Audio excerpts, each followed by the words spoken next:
भगवते वासुदेवाय। ओम नमो भगवते वासुदेवाय।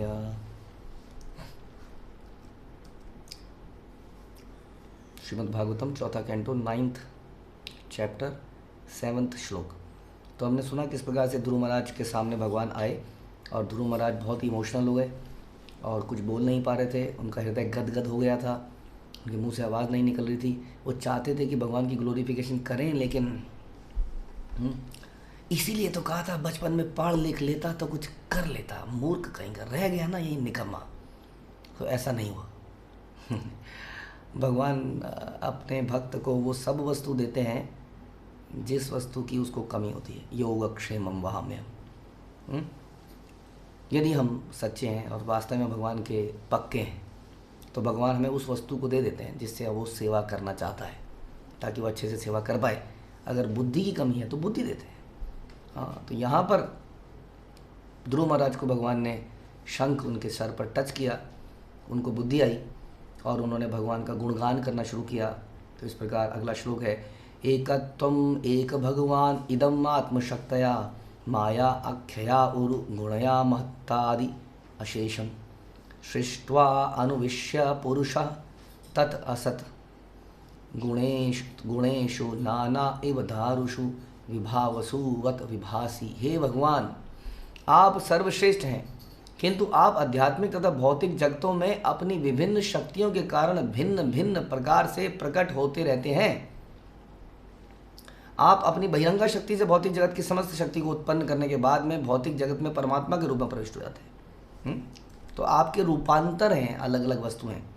आप ओरिजिनली तो यही हैं जो मेरे सामने खड़े हैं, लेकिन आप अलग अलग शक्तियों में आते हैं। जो आपकी बहिरंगा शक्ति के रूप में, यानी कि बहिरंगा शक्ति आपकी है भौतिक शक्ति, आप क्या कर जाते हैं उस भौतिक शक्ति के अंदर भी आप परमात्मा रूप में चले जाते हैं। आप परम पुरुष हैं, क्षणिक गुणों से अनेक प्रकार की सृष्टि कर देते हैं। जिस प्रकार की अग्नि विभिन्न आकार के काष्ठ खंडों में प्रविष्ट होकर विविध रूपों में चमकती हुई चलती जलती है ना।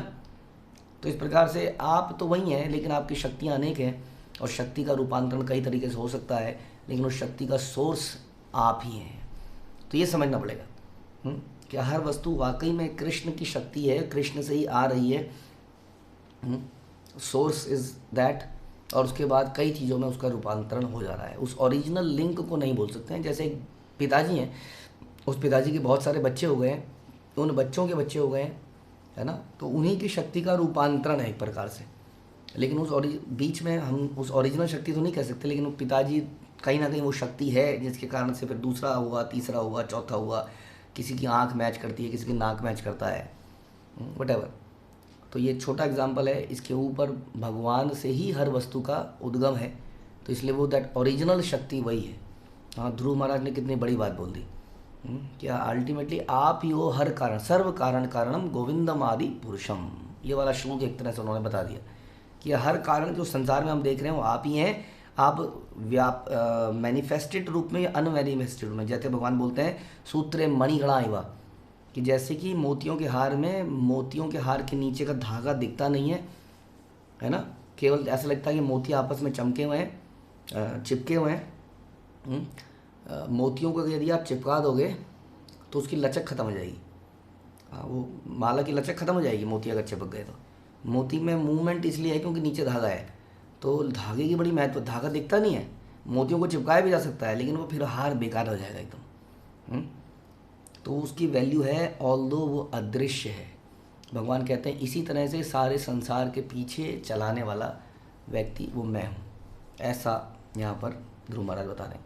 त्वद्दत्तया वयुनया इदम अचष्ट विश्वम सुप्त प्रबुद्ध इव नाथ भवन पपन्न तस्य आप वर्ग्य शरणम तव पादमूलम विस्मर्त्यै कितविदा कथम मार्त बंधो। हे स्वामी, ब्रह्मा पूर्ण रूप से आपके शरणागत हैं। आरंभ में आपने उन्हें ज्ञान दिया। देखिए कहाँ से आप आरंभ में आपने उन्हें ज्ञान दिया तो वे समस्त ब्रह्मांड को उसी तरह देख। अब ये कहानी कहाँ से समझी उसने? ये तो बालक था, केवल माँ ने ये बताया था कि बेटा तेरे दादा और परदादा भी इसी प्रकार शक्ति पाए, बस इतना ही तो बोला था। अब ये तो बहुत डिटेल में जाके बता रहे हैं। ये कह रहे हैं कि आरंभ में आपने उन्हें ज्ञान दिया तब वो ब्रह्मांड को देख पाए। और जिस प्रकार कोई मनुष्य नींद से जागकर तुरंत अपना कार्य समझने लगता है, इसी प्रकार यानी कि उनको मालूम हो गया कि ब्रह्मा जी एक समय पे कंफ्यूज हुए थे, जो कि हम श्रीमद् भागवतम में सुनते हैं कि ब्रह्मा जी को समझ नहीं आया। पहले तो आदमी कई बार जैसे हम सवेरे उठते हैं, माना ऐसा आप लोगों के साथ ना हो, लेकिन कई बार हम देखते हैं आदमी सवेरे उठा और वो सोच रहा है मैं कौन हूँ, बड़ी दिमाग लगा रहा है मैं कौन हूँ। जैसे मेरे साथ इतना तो हुआ है कभी कभी, कई बार हम बहुत ट्रैवलिंग कर लेते हैं तो उठते हैं तो थोड़ी देर सोचने में लगती है कि मैं कहाँ सो रहा हूँ। ऐसा तो हुआ है हमारे साथ, थोड़ी देर तक सोचते रहे कि मैं हूँ कहाँ, ये कहाँ पर हूँ, दरवाज़ा किधर, बोला अंधेरा हो रहा है। आपने घर में तो पता है कि दरवाज़ा किधर को है, उठेंगे उधर को जाएंगे। अब डर लग रहा है कि मैं उठूँगा तो कहीं धाड़ से दीवार में तो नहीं टकरा जाऊँगा। सोचने में थोड़ा सोच रहे हैं समझने दरवाज़ा किधर को है। हुँ? तो ब्रह्मा जी के साथ भी ऐसा ही हुआ। जब ब्रह्मा जी उठे तो उनके साथ थोड़ा ज़्यादा हो गया। उनको यही समझ नहीं आ रहा था कि मैं हूँ कौन, आया कहाँ से। अब इतना बड़ा क्राइसिस हो जाए तो समझिए क्या हाल होगा। तो उन्होंने देखा आसपास, कुछ समझ नहीं आया, देखा नीचे पानी है, हाँ पानी में ही हूँ मैं बैठा हुआ, पानी के ऊपर कमल है उसमें तैर रहा हूँ। तो पानी में कूद गए। हाँ, तैरना उन्हें आ गया, इसका मतलब शुरू से ही गए, डिप मारी, गए गए गए, कह रहे हैं बहुत अनंत नीचे चले गए, लेकिन उन्हें कुछ समझ ही नहीं आया, फिर वो वापस आ गए। तो इस प्रकार से कन्फ्यूज़न हुआ था। तो वो बता रहे हैं कि ब्रह्मा जी समझ ही नहीं पा रहे थे, लेकिन ऐसे आपने ज्ञान दिया तो एकदम से समझ गए। आप मुक्तकामी समस्त पुरुषों के एकमात्र आश्रय हैं और आप समस्त दीन दुखियों के मित्र हैं। मुक्तकामी समस्त पुरुषों के एकमात्र, मुक्तिकामी यानी कि जो संसार को समझ गया है वो आपके पास जाता है। किस लिए जाता है? मुक्ति पाने के लिए, क्योंकि वही आपसे मांगनी चाहिए, बाकी तो क्या मांगे आपसे। लेकिन जो समझदार व्यक्ति है वो आपसे मुक्ति पाने जाता है। और आप समस्त दीन दुखियों के मित्र भी हैं। अतः पूर्ण ज्ञान से युक्त विद्वान पुरुष आपको किस प्रकार भुला सकता है? विद्वान पुरुष तो आपको नहीं भुला सकता, मूर्ख व्यक्ति आपको भुला सकते हैं। हाँ, पंडित लोग बोल सकते हैं कहाँ जा रहे हो, कृष्ण के पास, ये तुम्हारी इच्छाएं पूरी करेंगे, जाओ कृष्ण, ये शिव जी के पास जाओ, तुरंत पूरी होगी इच्छाएं। तो वो सहज, ये क्षणिक इच्छाओं की पूर्ति के लिए लोग देवताओं के पास कई बार जाते हैं। भगवान ऐसा कहते हैं वो लोग मूर्ख हैं, क्योंकि वो जानते नहीं हैं कि उनकी वास्तव में उनका हित किस चीज़ में है। जैसे कि एक बच्चा, ज़रा छोटा सा बच्चा कई सारी डिमांड करने लगता है, और कई बार क्या होता है, कुछ अंकल, कुछ आंटियाँ, कुछ भाई, कुछ बहन, प्रेम अवश, प्रेम तो क्या कहें, बच्चे को पटाने के चक्कर में चुपके से कुछ चॉकलेट, कुछ ये, तो बच्चा चुपके चुपके रोज़ वहाँ पहुँच जाता है। ये बात की खबर खुलासा तब हुआ जब एक दिन बच्चे के दांत में कीड़ा लग गया। डॉक्टर के पास गए, डॉक्टर ने बोला बहुत मीठा खाता है। जी हम तो मीठा खिलाते ही नहीं है। धीरे धीरे इंक्वायरी हुई तो पता चला वो जो था अंकल जी, हमारे पड़ोसी, वो रोज़ एक चॉकलेट देते थे। अंकल जी को बड़ा अच्छा लगता था, चॉकलेट मांगता था छोटे छोटे हाथों से, कितना अंकल जी जाके गले चिपट जाता था, एक किसी कराता था, चल अंकल जी का तो दिन बन जाता था, उसी में मज़ा आ रहा था एकदम जीवन का। लेकिन उस बच्चे का सत्यानाश हो गया। तो इसी प्रकार से अल्प ज्ञान के कारण हम लोग भी देवताओं से कुछ कुछ मांगते रहते हैं। बड़ा मज़ा आया जी, यार ये हो गया जी, बड़ी कृपा है जी, गुरु कृपा है जी। कार के पीछे लिखा है गुरु कृपा, बताए गुरु, गुरु का गुरु है या कोई कार कंपनी का डीलर है? हाँ, कार कंपनी का डीलर तो नहीं है कहीं जो कार प्रोवाइड करता है। गुरु, सबकी कारों के पीछे लिखा है जी गुरु कृपा।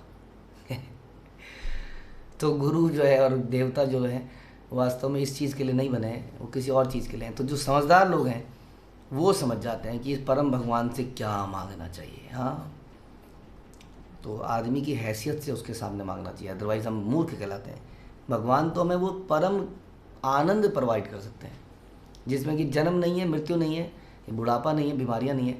हाँ, वहाँ लेके जा सकते हैं। तो उसके लिए हमें प्रयास करना चाहिए, ऐसा बता रहे हैं। कौन बता रहा है? केवल 5 साल का बालक। नूनम विमुष्ट मतया तव मायया ते ये त्वाम भव अप्यय विमोक्षणम अंत हेतु अर्चन्ति कल्पक तरुम कुपण कुणप उपभोग्यम इच्छन्ति यत स्पर्श जम निरय अपि नृणाम। जो व्यक्ति इस चमड़े के थैले की इंद्रिय तृप्ति के लिए ही आपकी पूजा करते हैं, चमड़े का थैला मतलब शरीर, वाह क्या नाम दिया है, चमड़े का थैला। जिसके लिए हम लोग हाँ बॉडी बना रहे हैं, टोन अप कर रहे हैं, अच्छा थैला, कोई कहे अच्छा थैला है आपका, स्मार्ट थैला। तो व्यक्ति इस चमड़े के थैले की इंद्रिय तृप्ति के लिए आपकी पूजा करते हैं, वे निश्चय ही आपकी माया द्वारा प्रभावित हैं। आप जैसे कल्पवृक्ष तथा जन्म मृत्यु से मुक्ति के कारण को पार करके भी मेरे समान मूर्ख व्यक्ति आपसे इंद्रिय तृप्ति हेतु वरदान चाहते हैं, जो नरक में रहने वाले व्यक्तियों के लिए भी उपलब्ध हैं। हाँ, ये मांग रहे हैं हम आपसे। बताइए, बता रहे हैं कि मैं भी उन्हीं में हूँ भगवान। I was a fool number 1। हाँ, क्या कर रहे हैं हम लोग? हम इस चमड़े के थैले की डिमांड को पूरा करने में लगे हैं। चमड़े का थैला मांगता है ना, कभी यहाँ से मांगता है कुछ खाने के लिए, कभी यहाँ मांगता है, कभी यहाँ से मांगता है, कभी यहाँ से मांगता है, कुछ मांगता रहता है और हम उसको पूरा करने में लगे हुए हैं। और कई बार हम देखते हैं कि उस व्यक्ति के चमड़े के थैले की तो डिमांड ज़बरदस्त बढ़िया तरीके से पूरी हो रही है। देखिए कितना बढ़िया है जी, मर्सिडीज चला रहा है, मैं क्या चला रहा हूँ। हाँ, तो ऐसी कई चीज़ें देख देख के वो इच्छाएं बढ़ती जाती हैं और आदमी उसकी पूर्ति में लगा रहता है। बता रहे हैं कि ये मूर्खता है, इंद्रिय तृप्ति के लिए वरदान मांगना आपसे। हाँ, आपसे तो क्या मांगा जा सकता है? आपसे तो जन्म मृत्यु के परे, हाँ, सब कुछ इस जन्म मृत्यु के परे उस आध्यात्मिक जगत के अंदर सब कुछ तो ईजिली अवेलेबल है। यहाँ तो संघर्ष है, कठिन संघर्ष है, हर व्यक्ति संघर्ष कर रहा है। यहाँ तो आपकी दुकान चलेगी तो आपके आसपास के कितने लोग आपसे ईर्ष्या करेंगे, आपका बिजनेस चलेगा, आपकी नौकरी चलेगी, आप पढ़ाई में आगे जाओगे तो चारों तरफ यहाँ तो ईर्ष्या है, यहाँ तो मार काट है। इसमें आगे बढ़ना तो मुसीबत है, जितना आगे बढ़ोगे उतना दुश्मन बढ़ जाते हैं यहाँ पे तो। लेकिन उस जगत में आनंद अपने आप सहजता से मिलता है, क्योंकि वहाँ पर परफेक्टेड लोग जाते हैं, जो प्योर लोग जाते हैं। तो ऐसी जगत में जाने के वरदान आपसे मांगा जा सकता है, प्योरिटी मांगी जा सकती है, वगैरह वगैरह बहुत चीज़ें मांगी जा सकती है। लेकिन मेरे जैसा मूर्ख क्या मांगते हैं आपसे? इंद्रिय तृप्ति के लिए वरदान मांगते हैं जो सबको अवेलेबल है। अब इस संसार में आओगे तो खाओगे भी, है कि नहीं? अब छिपकली भी आती है तो छिपकली को भी ताज़ा ताज़ा कीड़े मिल जाते हैं। आनंद है जीवन का, ताज़ा कीड़ा मिल गया आज। कितना आनंद है, सबको अपना भोजन मिल ही जाता है ना। पर ये भोजन तो कह रहे हैं कि सबको अवेलेबल है। ये जो मेल फीमेल का जो रिलेशनशिप है, ये तो सब जानवर भी कर रहे हैं। कितने जानवरों की जनसंख्या है संसार में, इतने बकरे कट रहे हैं, इतने मुर्गे कट रहे हैं, लेकिन पैदा हुए जा रहे हैं। सोचिए, और कबूतरों से परेशान, जगह जगह बोर्ड लगे हुए हैं, कबूतरों से परेशान, कॉल करें। हाँ, मतलब कि किसी खिड़की में कहीं कोई हल्का सा दरवाज़ा खुला रह गया तो वहाँ कबूतर घुसने को तैयार है, इतने कबूतर हो रहे हैं। तो संसार में ये सुख, इंद्रिय सुख तो सबको अवेलेबल हैं। हे भगवान, हम आपसे ये सब मांग लेते हैं, खाओ फूल वी आर। हाँ, ऐसा बता रहे हैं। लेकिन क्या मांगना चाहिए, क्या भाव होना चाहिए, ये सब ध्रुव महाराज हमें आगे बताएंगे। इसको हम अगले प्रवचन में सुनेंगे। हरे कृष्णा। श्रील प्रभुपाद की जय। ग्रंथराज श्रीमद् भागवतम की जय। Yes, any question?